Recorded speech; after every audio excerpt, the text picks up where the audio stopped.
నమస్తే, welcome to BCN news. నేను విజయలక్ష్మి. ముందుగా ముఖ్యాంశాలు. అమరావతిలో 1050 ఎకరాల భూ కేటాయింపు జరిగిందన్న మంత్రి నారాయణ. మంత్రుల కమిటీ సమావేశంలో భూ కేటాయింపులపై నిర్ణయం తీసుకున్నట్లు వెల్లడి. దేశ భద్రత రక్షణ కోసం ప్రతి భారతీయుడు సన్నద్ధంగా ఉండాలి. పిలుపునిచ్చిన బీజేపీ రాష్ట్ర అధ్యక్షురాలు రాజమండ్రి ఎంపీ పురంధేశ్వరి.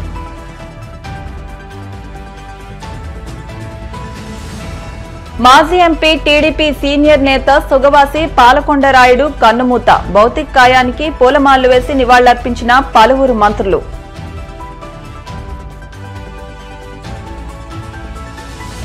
అకాల వర్షాలకు కుదేలైన ధాన్యం రైతులను ఆదుకోవడంలో కూటమి సర్కార్ నిర్లక్ష్యంగా వ్యవహరిస్తోంది. వైసీపీ రైతు విభాగం వర్కింగ్ ప్రెసిడెంట్ వడ్డీ రఘురాం మండిపాటు.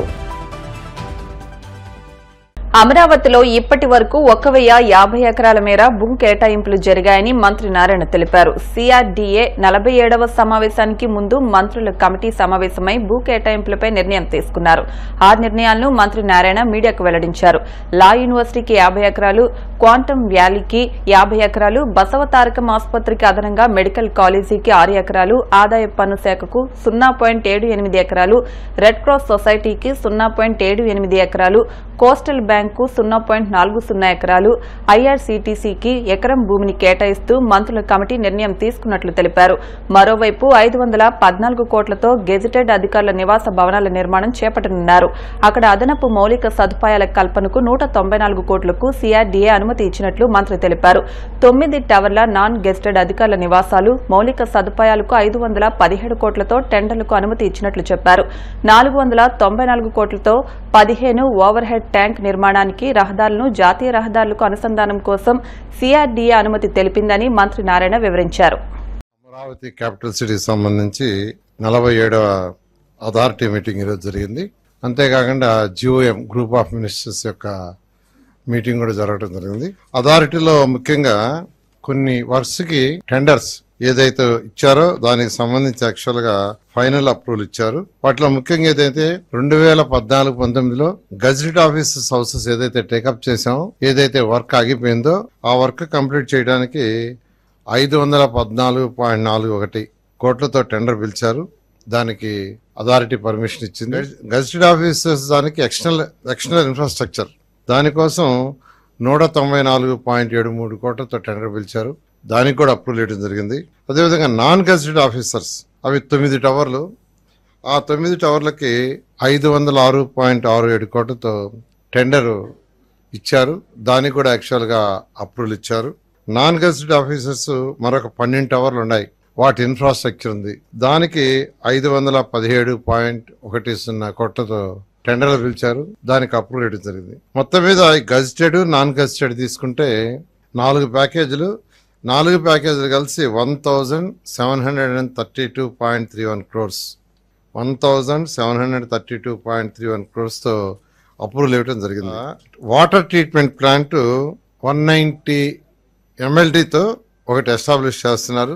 దానికి 560.57 కోట్లతో యాక్చువల్ గా టెండర్ ఇవ్వడం జరిగింది. దానికి కూడా యాక్సెప్ట్ చేశారు. అది 5 years ఓఎండ్ఎం ఉంటుంది. దానికి ఓవర్ హెడ్ ట్యాంక్స్ అంటే మామూలుగా వాటర్ ఇళ్లలోకి రావాలంటే కొన్ని ఓవర్ హెడ్ ట్యాంక్స్ కట్టి దాని నుంచి ఇవ్వాలి. 15 అటువంటి వాటికి యాక్చువల్గా 494.86 కోట్లతో టెండర్ ఇచ్చారు. దాన్ని కూడా యాక్చువల్గా అప్రూవ్ చేయడం జరిగింది. నేషనల్ హైవే కలపటానికి మనకి E1, E2, E3, E4 అలా E16 రోడ్స్ ఉన్నాయి. వీటిలో కొన్ని రోడ్లు నేషనల్ హైవే కలుపుతాం. అందులో E3 సీడాక్స్ రోడ్ ఏదైతే ఉందో అది 1.5, అది మొత్తం ఆ రోడ్డు 3.5 కిలోమీటర్. ఆ 3.5 కిలోమీటర్ రోడ్లో 1.5 కిలోమీటర్ ఎలివేటెడ్ రోడ్. దాన్ని టెండర్ పిలవటానికి యాక్చువల్గా ఈరోజు అథారిటీ యాక్సెప్ట్ చేసింది. అదేవిధంగా E15, E13 ఇవి రెండు కూడా నేషనల్ హైవే కలుస్తాం. సో E15 వచ్చి 3.98 కిలోమీటర్, దానికి 70 కోట్లు యాక్చువల్గా. E13 వచ్చి 4.10 కిలోమీటర్, అది 384.78 crore. అథారిటీ యాక్సెప్ట్ చేసింది. జిఓఎంలో గ్రూప్ ఆఫ్ మినిస్టర్స్ ల్యాండ్స్ విషయం డిస్కస్ చేసి లా యూనివర్సిటీకి 55 ఎకరాలు ఫైనల్గా కన్ఫర్మ్ చేశారు. క్వాంటమ్ వ్యాలీ ఏదైతే ముఖ్యమంత్రి గారు క్వాంటమ్ వ్యాలీని డెవలప్ చేయాలి, ఐటీ నెక్స్ట్ స్టేజ్కి పోవాలని తీసుకున్నారో దానికి 50 ఎకరాలు యాడ్ చేశారు. 50 ఎకరాలు ఇవ్వటం జరిగింది. బసవ తారక క్యాన్సర్ ఇన్స్టిట్యూషన్కి అంతకుముందు 15 ఎకరాలు ఇచ్చాం. వాళ్ళు ఒక మెడికల్ కాలేజీ కూడా ఎస్టాబ్లిష్ చేస్తాం. మరికొంత ల్యాండ్ ఇవ్వమంటే ఆ 15 ఎకరాలకు అదనంగా మరొక 6 ఎకరాలు ఇవ్వటం జరిగింది. ఇన్కమ్ ట్యాక్స్ డిపార్ట్మెంట్ వాళ్ళకి 0.78 ఏకర్స్ ల్యాండ్ ఇవ్వటం జరిగింది. ఇండియన్ రెడ్ క్రాస్ సొసైటీకి 0.78 ఏకర్స్. కోస్టల్ బ్యాంక్ వాళ్ళ హెడ్ ఆఫీసు ఆంధ్రాలో ఉండేది, వాళ్ళకి 0.40 ఏకర్స్. IRCTC హోటల్స్ దానికి మరొక 1 ఏకర్ ఇవ్వటం జరిగింది. మొత్తం 7 ఆర్గనైజేషన్స్కి ఈరోజు ల్యాండ్ ఇవ్వటం జరిగింది. అంతకుముందు 64 ఆర్గనైజేషన్స్కి యాక్చువల్గా ల్యాండ్ ఫైనలైజ్ చేసాం. 2014-19లో అనేక ఆర్గనైజేషన్ 131 ఆర్గనైజేషన్కి ఇచ్చాం. వాళ్ళందరితో మళ్ళీ డిస్కస్ చేయటం, ఆ ల్యాండ్స్ చేస్తే అంతకుముందు 64 ఆర్గనైజేషన్స్కి, వాళ్ళు 7 ఆర్గనైజేషన్స్కి మొత్తం 71 ఆర్గనైజేషన్స్కి ఇంతవరకు ల్యాండ్ అలాట్ చేయటం జరిగింది. గ్రూప్ ఆఫ్ మినిస్టర్స్లో ల్యాండ్ అలాట్ చేయటం, అదేవిధంగా అథారిటీలో ఏదైతే టెండర్లు ఉండే ఆ టెండర్లు యాక్చువల్గా కొన్ని పిలిచేశారు, కొన్ని పిలవటానికి పర్మిషన్ ఇవ్వడం జరిగింది. 1050 ఏకర్స్ యాక్చువల్గా టోటల్గా ఇంతవరకు ఇవ్వటం జరిగింది. 1050 ఏకర్స్ అంటే ఎక్కడైతే బ్రిడ్జ్ వస్తుందో అక్కడే, మిగతా ఎలివేటెడ్ కాదు, మిగతా అవి మాల్ కింద పోతాయి. ఎందుకంటే మనకు క్యాపిటల్ సిటీ నుంచి నేషనల్ హైవే పోయేటప్పుడు ఈ సీడ్ యాక్సిస్ రోడ్ అయితే దాని పక్కనే మంగళగిరి రోడ్డు వస్తుంది, అంతకుముందున్న హైవే. దాని పైనుంచి పోవాలి, దాని మీద పోతే మళ్ళీ ట్రాఫిక్ జామ్ అవుద్ది. అందుకని పైనుంచి పోవాలి కాబట్టి ఎలివేటెడ్ రోడ్డు వచ్చింది. ఆల్రెడీ స్టార్ట్ అయ్యాయి. మున్సిపాలిటీస్లో యాక్చువల్గా CFMS ఇచ్చాము. అంటే వాళ్ళు మనీని దేనికంటే దానికి యూటిలైజ్ చేయకుండా ఒక గైడ్ లైన్స్ CDM ఇవ్వమనేమో. యాక్చువల్గా అది రెడీ చేశారు. యాక్చువల్గా పంపించుకుంటే యాక్చువల్గా వాళ్ళే మాట్లాడి రేపు మన దేశ భద్రత రక్షణ కోసం ప్రతి భారతీయుడు సన్నద్దంగా ఉండాలని బీజేపీ ఏపీ అధ్యక్షురాలు రాజమండ్రి ఎంపీ పురంధేశ్వరి పిలుపునిచ్చారు. ప్రస్తుత సమయంలో ప్రధానమంత్రి నరేంద్ర మోదీకి భారతీయులు ప్రతి ఒక్కరు అండగా నిలవాలని చెప్పారు. మనమంతా ఒక గళంతో మన సైన్యానికి స్ఫూర్తినివ్వాలని పురంధేశ్వరి పేర్కొన్నారు. విజయవాడలోని బీజేపీ రాష్ట్ర కార్యాలయంలో అల్లూరి సీతారామరాజు జయంతి వేడుకలు నిర్వహించారు. ఈ వేడుకల్లో పురంధేశ్వరితో పాటు బీజేపీ నేతలు పాల్గొని నివాళులర్పించారు.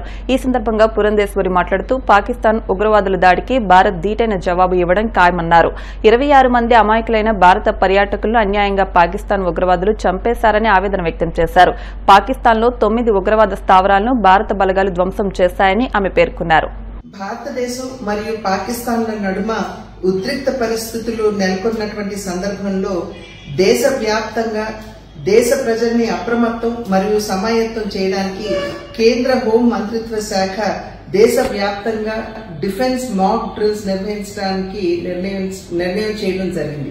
దానిలో భాగంగా ఆంధ్రప్రదేశ్లోని విశాఖపట్నంలో ఈ మాక్ డ్రిల్ నిర్వహించడం జరుగుతుంది. భారతదేశంలో ఉన్నటువంటి పౌరుల్ని యుద్ధ సమయంలో అప్రమత్తంగా ఎలా ఉండాలి, అదేవిధంగా ఇబ్బందుల్లో ఉన్నటువంటి వారికి ఏ విధంగా సహాయం అందించాలి అనేటువంటి అనేక విషయాలపై తర్ఫీదు ఇవ్వడానికి ఈ మాక్ డ్రిల్ నిర్వహించబడుతుంది. మన దేశ సమగ్రత మరియు సార్వభౌమత్యం ఇబ్బందులో మరియు సంక్షోభంలో ఉన్నటువంటి సందర్భంలో దేశంలోని పౌరులందరినీ కూడా మన దేశ సమగ్రతని సార్వభౌమత్యాన్ని కాపాడుకునే విధిలో భాగస్వాములు చేయాలి అనేటువంటి ఆలోచనతో ఈ యొక్క మాక్ డ్రిల్ నిర్వహిస్తున్నటువంటి సందర్భంలో రండి మనందరం మన దేశ సమగ్రత, మన దేశ భద్రత మరియు సార్వభౌమత్యాన్ని కాపాడుకునే విధిలో భాగస్వాములవుదాం. జై హింద్. రాయచోటి టీడీపీ సీనియర్ నాయకుడు మాజీ ఎంపీ సొగవాసి పాలకొండ రాయుడు మరణం టీడీపీకి జిల్లా ప్రజలకు తీరని లోటు అని మంత్రులు బీసీ జనార్దన్ రెడ్డి, రాంప్రసాద్ రెడ్డి, టీడీపీ రాష్ట్ర అధ్యక్షుడు పల్లా శ్రీనివాసులు పేర్కొన్నారు. అన్నమయ్య జిల్లా రాయచోటి పట్టణంలో పాలకొండ రాయుడు భౌతిక కాయానికి వారు పూలమాలలు వేసి ఘనంగా నివాళులర్పించారు. అనంతరం పాలకొండ రాయుడు కుటుంబ సభ్యులను పరామర్శించి తమ ప్రగాఢ సానుభూతిని తెలియజేశారు. 4 శతాబ్దాలుగా రాజకీయ జీవితం అనుభవించిన గొప్ప నాయకుడు పాలకొండ రాయుడు అని అన్నారు. 4 సార్లు ఎమ్మెల్యేగా, 1 సారి ఎంపీగా ప్రజలకు సేవలందించారని గుర్తు చేశారు. ప్రజల కోసమే మొదటి నుంచి తన జీవితాన్ని త్యాగం చేసిన గొప్ప వ్యక్తి అని కొనియాడారు. వారి అకాల మరణానికి చింతిస్తున్నాము. వారి ఆత్మకు శాంతి కలగాలని ఆ భగవంతుడు ఆ కుటుంబ సభ్యులకు మనోధైర్యం ప్రసాదించాలని చెప్పి కోరుకుంటూ ఈరోజు తెలుగుదేశం పార్టీ జాతీయ అధ్యక్షుడు ముఖ్యమంత్రిగా శ్రీ నారా చంద్రబాబు నాయుడు ఇచ్చినటువంటి ఆదేశాల మేరకు రాష్ట్ర అధ్యక్షుల హోదాలో నేను, అలాగే బీసీ జనార్దన్ గారు ఆర్ఎండ్బి మినిస్టర్ గారు, అలాగే రవాణా శాఖ మనుషులు రామప్రసాద్ గారు రావడం జరిగిందండి. ఇది మేము ఈరోజు తెలుగుదేశం పార్టీ కుటుంబం తరఫున మేము ఈ నివాళులు అర్పిస్తామని చెప్పి తెలియజేస్తున్నాం. ఆ కుటుంబానికి పార్టీ పరంగా ఖచ్చితంగా మేము అండగా ఉంటామని చెప్పేసి దానికి భరోసా ఇస్తున్నాం. పూజలు తండ్రి సమానులు సుగవాసి పాల్గొనని మరణం ఈ రాష్ట్రానికే కాదు తెలుగుదేశం పార్టీకి తీరని లోటు. వారి ఆత్మ శాంతి చేకూరాలనే భగవంతుని ప్రార్థిస్తూ వాళ్ళ కుటుంబానికి అలాగే అభిమానులందరికీ పార్టీ అలాగే మా యొక్క సహాయ సహకారాలు ఉంటాయని తెలియజేసుకుంటూ ఇంకొకటి విషయం తెలియజేసుకుంటున్నా, ఎందరో బీసీల కోసం ఈ రాష్ట్రం నుంచే కాదు ఈ జిల్లా నుంచి పోరాడిన వ్యక్తి ఆయన. తప్పకుండా ఎప్పుడు మా గుండెల్లో ఉంటారని తెలియజేసుకుంటూ సెలవు తీసుకుంటున్నా. తెలుగుదేశం పార్టీ ఇటు జిల్లా అటు రాష్ట్రం కూడా ఒక గొప్ప నాయకుడిని కోల్పోయింది. వారి మరణం తీరని లోటు రాష్ట్రానికి మాకందరికీ కూడా కుటుంబ సభ్యులకి అందరికీ కూడా మాకందరికీ. ఎందుకంటే గతంలో 4 దశాబ్దాలుగా వారి రాజకీయ జీవితం చూస్తే కేవలం ప్రజల కోసమే తన రాజకీయ జీవితాన్ని ప్రారంభించి నాడు జనతాలో ఎమ్మెల్యేగా మొదలుపెట్టినటువంటి ఆ ప్రస్థానం అటు ఇండిపెండెంట్గా ఇక్కడ జనతా పార్టీగా అనేకమైన పార్టీలలో ఉన్నప్పటికీ ప్రజల కోసమే తన జీవితాన్ని మొదటి నుంచి కూడా త్యాగం చేసినటువంటి మహోన్నతమైన వ్యక్తి, ఒక విశిష్టమైనటువంటి వ్యక్తి. ఇటువంటి వ్యక్తి కాపాడడం జరగడం చాలా బాధాకరంగా ఉంది. ఏది ఏమైనా ఈరోజు ఆ కుటుంబ సభ్యులందరికీ కూడా మా నాయకుడు చంద్రబాబు నాయుడు గారి తరఫున, రాష్ట్ర ప్రజల తరఫున, పార్టీ తరఫున కూడా వారికి సంతాపం తెలియజేస్తూ ఉన్నాము. వారి కుటుంబానికి అండగా ఉంటామని చెప్పి కూడా గౌరవ చంద్రబాబు నాయుడు గారి ఆదేశాలు ఇవ్వడం లోకేష్ బాబు గారు, దానితో పాటు ఈరోజు వారికి పరామర్శించడానికి వారు ఆ ఆదేశాల మేరకు నేను మా రాష్ట్ర అధ్యక్షుడైనటువంటి శ్రీనివాసరావు గారు, మంత్రి శ్రీ రామప్రసాద్ రెడ్డి గారు అందరూ కూడా కాబట్టి అటువంటి వ్యక్తిని కోల్పోయినాము. ఖచ్చితంగా ఆ కుటుంబానికి అండగా ఉంటామని తెలియజేస్తూ వారి కుటుంబం కూడా అందరికీ కూడా వారి సేవలు కూడా తీసుకుంటామని చెప్పి తెలియజేస్తాము.